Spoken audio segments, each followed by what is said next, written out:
विष्णु को मार दिया।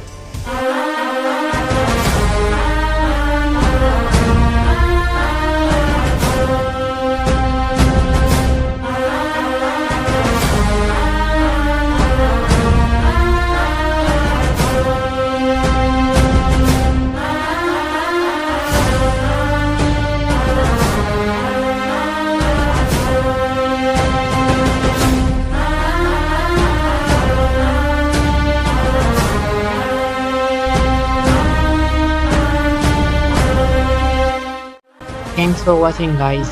Comment how is the video and see you after 2 days. Bye bye.